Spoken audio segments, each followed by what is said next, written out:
एक दिन आत्मदेव अपने पुत्र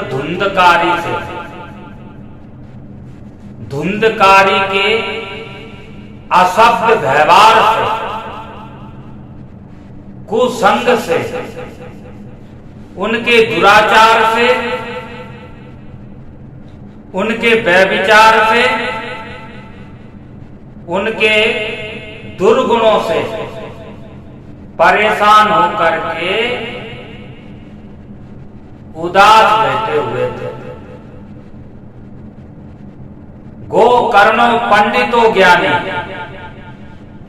धुंधकारी महाखला, ये इतना खल था, ये इतना संस्कार विहीन था कि माता पिता तक इससे डरते थे। ऐसा क्रूर, ऐसा हिंसक और ऐसा भयानक क्रोधी स्वभाव था कि माता पिता माँ बाप भी इसके नजदीक नहीं आ पाते थे। विडंबना देखिए, आत्मदेव ब्राह्मण, इनके यहाँ कोई संतान नहीं थी, तो ये संतान के लिए रोते थे, संतान के लिए भगवान से प्रार्थनाएं करते थे, संतान प्राप्ति के लिए व्रत करते थे, उपवास करते थे, मन्नतें मांगते थे, अनेक साधनाएं करते थे कि मेरे यहाँ संतान हो जाए। हम मानवों की, हम जीवों की, हम संसारियों की यही विडंबना है, यही समस्या है। जो चीज हमारे पास नहीं होती है, उस चीज के लिए हम इतने व्याकुल हो जाते हैं, इतने परेशान हो जाते हैं, इतने उदास हो जाते हैं और इतने हीन और दीन हो जाते हैं कि हमसे बड़ा दुर्भाग्यशाली कोई नहीं है, और उस चीज को, उस पदार्थ को प्राप्त करने के लिए जी जान लगा देते हैं। और फिर जिस चीज के लिए हम परेशान थे, जिस प्राप्ति, जिस उपलब्धि के लिए हम दुखी रहते थे, आज जब वो उपलब्ध हो गई, वो हमें प्राप्त हो गई, वो वस्तु हमें मिल गई, तो हम उसके तरफ से मुंह फेर लेते हैं, हम उसके तरफ से नजरें घुमा लेते हैं और फिर उसी से दुखी होने लगते हैं, उसी से परेशान होने लगते हैं, उसी से हम कष्ट का अनुभव करने लगते हैं कि हमको इस साधन से, इस पदार्थ से, इस वस्तु से बड़ा कष्ट है। आत्मदेव के पास में, आत्मदेव के यहाँ जब संतान नहीं थी तो वो संतान के लिए रोते थे, और आज जब उनके यहाँ संतान हो गई तो आज इसलिए रो रहे हैं कि मेरे यहाँ बेटा क्यों हुआ। जब बेटा नहीं था, बेटा बेटी नहीं था, तब बेटा बेटी के लिए रोते थे और मरते थे, और आज जब बेटा बेटी हो गए तो आज बेटा बेटी क्यों हो गए और ये हमको कष्ट क्यों दे रहे हैं। क्या यही दिन देखने के लिए मैंने जो है पुत्र प्राप्ति की थी, भगवान की पूजाएं की थी, भगवान से संतान मांगता था मैं, यही पूरे दिन देखने के लिए आज इस बात को लेकर के रो रहे हैं। मोह सकल व्याधि कर मूला, जिससे आप मोह करेंगे, जिन जिन लोगों में आप ममता रखेंगे, जिन जिन लोगों के आप आधीन होंगे, संसार के जिन जिन जीवों में आप आसक्त होंगे, निश्चित रूप से वो ही आपको कष्ट देगा। बिल्कुल सत्य मानिए, उसी से आप निराश हो जाएंगे, उसी से आप दुखी हो जाएंगे और परेशान हो जाएंगे। इसलिए मैं आपसे निवेदन करूं, मेरे भाई बहन, कि हम संसार में रहे, संसार के रिश्ते नातों और सदा संसार के इस जगत के पदार्थों को खूब माने हम, लेकिन इनमें आसक्त ना हो, इनमें डूबे नहीं हम, इनके अधीन ना हो जाए हम, इन पदार्थों के, इन संसारियों के हम गुलाम ना हो जाए।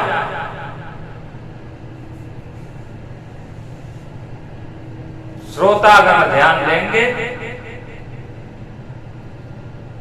किसी से भी इतना मोह ना करे हम, किसी से भी इतना प्रेम ना करे हम, किसी से भी इतना हम प्यार ना करें कि हम उसके बिना फिर जी ना पाए, उसके बिना फिर हम रह ही ना पाए, उसके बिना जिंदा रहना मुश्किल हो जाए, उसके बिना चलना फिरना मुश्किल हो जाए, उसके अलावा हमको कुछ ना दिखे संसार में, उससे प्यारा, उससे सुंदर, उससे बढ़िया हमको और नजर ही ना आए। ऐसी आसक्ति महादुख का कारण है। ऐसा मोह अत्यंत कष्टकारी है, भयंकर पीड़ा और तकलीफ प्रदान करने वाला है। इसलिए ना जग छोड़ो, ना जग छोड़ो, ना हरि भूलो, कर्म कर जिंदगानी में और रहो दुनिया में ऐसे। कमल रहता है जो पानी में, कमल रहता है जो पानी में। कुछ छोड़ने की जरूरी नहीं है, कुछ भी त्यागने की जरूरी नहीं है, कुछ भी भूलने की जरूरी नहीं है। बस उपयोग सबका करो, पर इतना जानो कि ये मेरा नहीं है और ये सदा मेरा नहीं रहेगा, ये नाशवान है, ये परिवर्तनशील है, ये बदलने वाला है।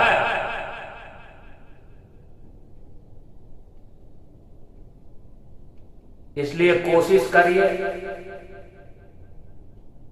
कि हम किसी से उतना मोह ना रखें। आज आत्मदेव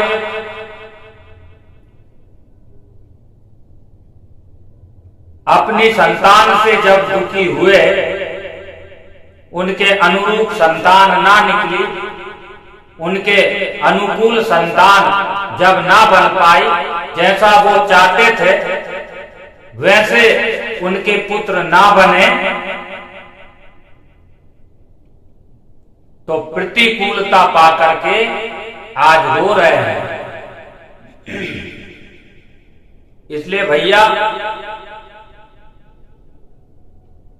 संतान से उतना मोही क्यों रखे, बेटा बेटी से उतनी अपेक्षाएं क्यों रखे, बेटा बेटी से उतनी उम्मीदें ही क्यों रखे, संतान से उतनी आशाएं क्यों रखे।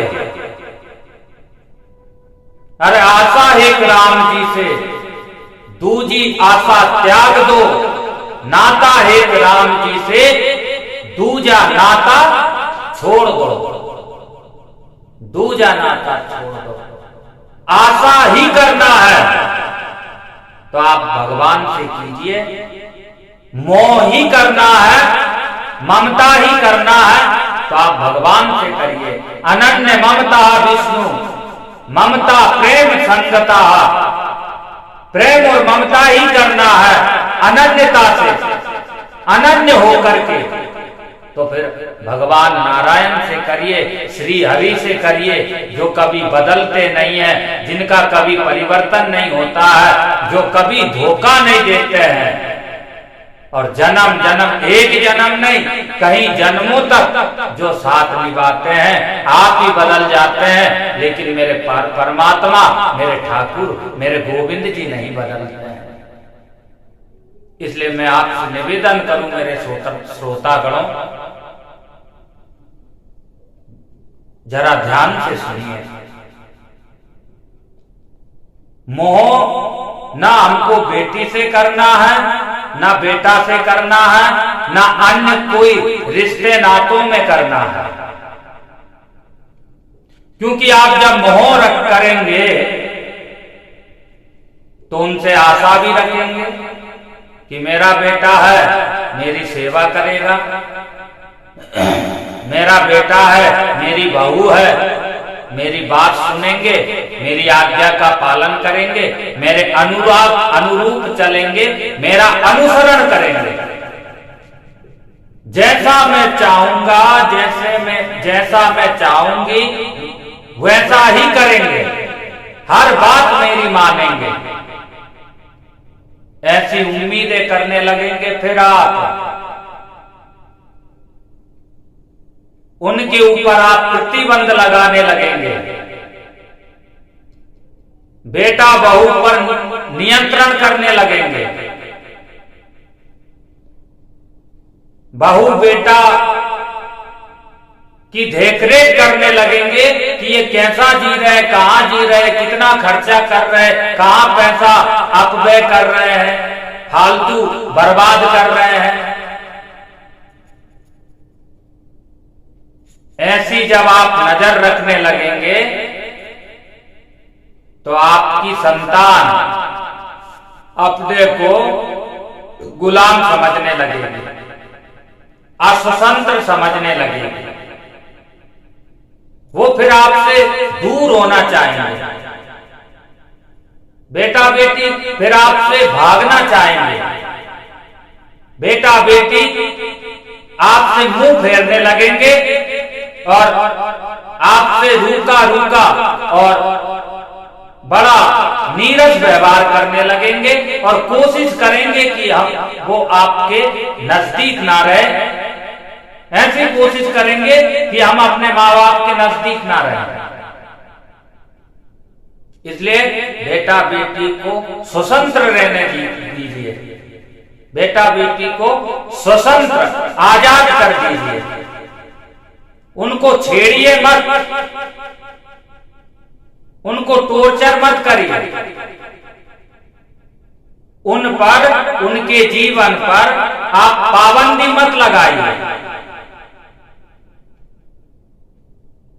ऐसा करने से आपकी आज्ञा का वो उल्लंघन करने लगेंगे और आपकी आज्ञा का उल्लंघन करने लगेंगे तो आपको बुरा होगा, आपको बुरा लगेगा, आप सहन नहीं कर पाएंगे, आप सहन नहीं कर पाएंगे, सह नहीं पाएंगे इस दुख को कि हमारा बेटा हमसे ऊंची आवाज में बोला, हमारा पुत्र हमारी आज्ञा नहीं मानता है, हमारी बात नहीं सुनता है। फिर आप कष्ट अनुभव करेंगे, फिर आप उदास हो जाएंगे, फिर आप निराश हो जाएंगे, हताश हो जाएंगे, आप कमजोर हो जाएंगे। अरे हमको अन्य जीवों से भी तो सीखना चाहिए, अन्य जीव जंतुओं से भी तो शिक्षा लेना चाहिए। पशु होता है, पशु अपने बच्चे को कब तक अपने पास में रखता है? जब तक बच्चा माँ बाप पर निर्भर है, जब तक पशु का वो शिशु, वो बालक, वो अबोध बच्चा जब तक माँ बाप पर निर्भर है, उनके बिना वो चल नहीं सकता है, माँ बाप बिना वो जो है कुछ ग्रहण नहीं कर सकता है, खा नहीं सकता है, पी नहीं सकता है, कुछ कर नहीं सकता है, तब तक माँ बाप जो है उसके आगे पीछे रहते हैं। और जैसे ही बालक अपने पैरों पर खड़ा हो जाता है, पशु हो अथवा पक्षी हो, किसी का भी बच्चा, किसी का भी बालक, किसी का भी पुत्र जैसे ही अपने पैरों पर खड़ा हो जाता है, सामर्थ्य उसमें आ जाती है, शक्ति आ जाती है उसमें, वो चल फिर सकता है, अपने हिसाब से जी सकता है, जो मन चाहे, जैसा चाहे वैसा वो खा सकता है।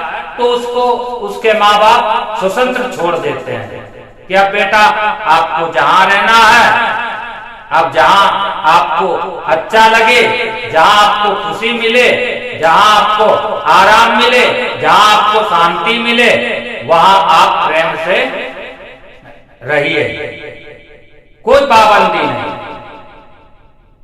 कोई नियंत्रण नहीं, कोई कंट्रोल नहीं।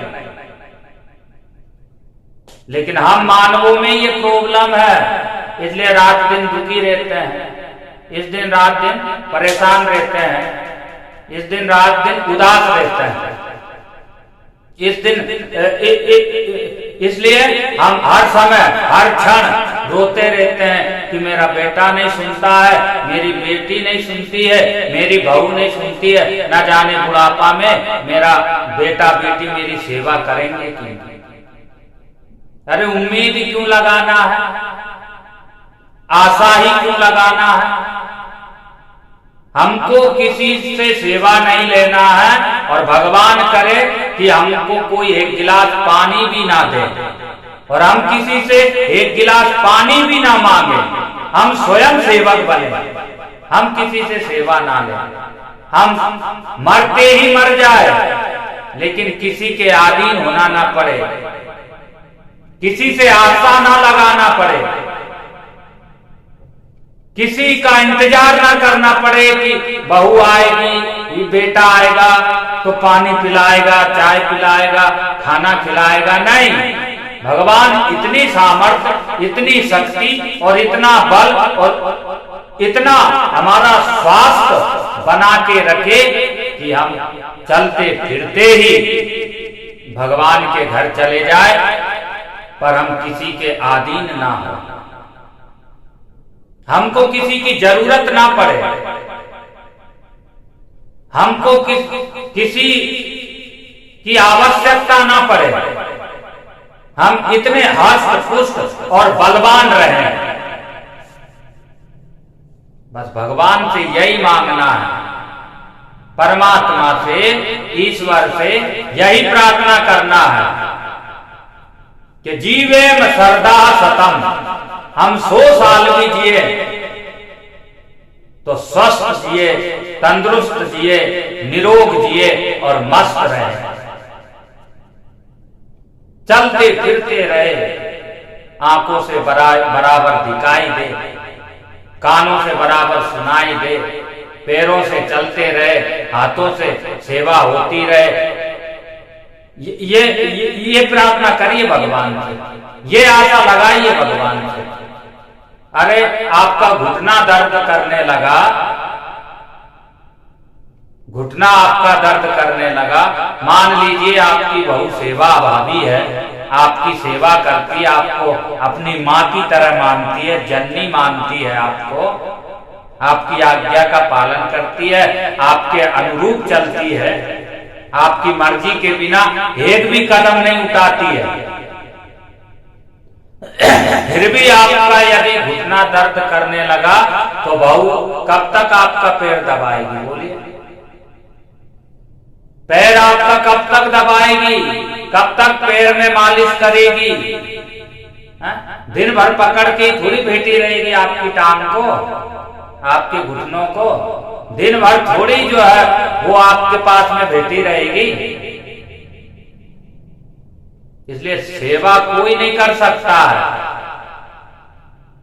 और सेवा से कोई किसी को खुश भी नहीं कर सकता है, आज तक न किया कोई, न कर पाएगा। इसलिए किसी को सेवक बनाने की कोशिश भी नहीं करना चाहिए, ये भी अपराध है। किसी को गुलाम बनाने की जरूरत नहीं है, बस भगवान से ये कहिए कि हमको किसी की सेवा ही ना लेना पड़े, हम अपने हाथ पैर से अपने लिए सब कुछ करते रहे। इसलिए बेटा बेटी से, बेटा बहू से आशा मत लगाइए कि वो आपके लिए करेंगे, आप उनके लिए कर दिए, ये आपका फर्ज था, आप उनके लिए किए, ये आपका कर्तव्य था, आप उनके लिए जो कुछ किए ये आपका धर्म था।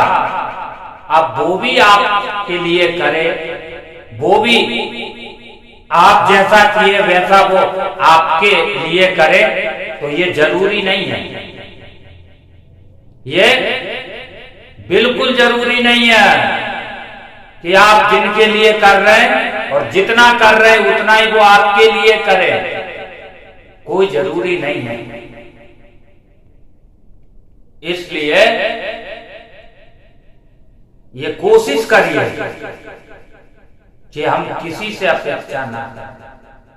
हमारा जो फर्ज था, हमारा जो धर्म था, हमारा जो दायित्व था, वो हमने कर दिया। जो परमात्मा ने हमको दिया वो जिम्मेदारियां हमने सब निभाई, पूरी ईमानदारी के साथ, पूरी निष्ठा और श्रद्धा के साथ एक अच्छे माता पिता हम बने। पर भैया बहू आपकी सेवा करे, बेटा आपका श्रवण कुमार बन जाए, ये तो जरूरी नहीं है। आप भले ही कितना ही कर दिए उनके लिए, पर वो आपके लिए करेगा या करेंगे ये कोई जरूरी नहीं है, ये कोई शर्त नहीं है।